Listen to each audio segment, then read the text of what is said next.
guys, today we got a new look at the new Isonzo map today that will be added to the game on April 24th, alongside an announcement that two new weapons in the final cosmetic bundle for Wave 2 as well. So, let's take a look at the new map, shall we?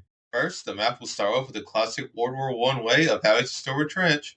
The Italians will be the ones defending the trenches, while the Austro-Hungarians will be the ones attacking, which is pretty neat since we don't have that many maps where the Austrians are the ones attacking while the Italians are having to be the ones defending. Another thing I seem to like about this map is that it takes place at night, making it the first and maybe only map to take place at night. Then we see that we have to make quite the jog over to the next part of the map, which may give the Italian players time to set themselves up and to pick off any Austrians out in the open. Then there will be two objectives at this part, where one is a small little house, while the other is a cannon surrounded by flames. The little farmhouse will be labeled as Objective A and will be a catcher and hold objective, while the cannon will be labeled as Objective B and most definitely be a fuse and destroy objective. Then there is the last section of the map in which there will be a single objective somewhat similar to the Automata map. The defenders will have both the height and distance advantage at this part of the map, but the attackers will be able to approach the objective in what seems to be three different ways.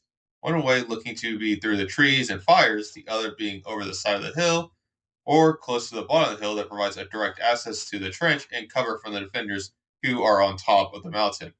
It will then end with the capturing of the main base HQ. My thoughts on this map are kind of mixed. I do like the whole nighttime aesthetic that the map has, alongside the fire that rages on certain points of the map that makes it give off a classic World War I aura.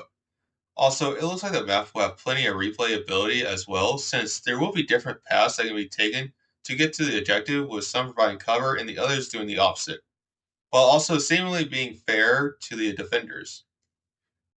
However, I do have some concerns, one of which being gas attacks might be a lot harder to deal with, since not only does the gas mask limit visibility, but also brightness as well. So the darkness plus the gas mask might make it hard to push.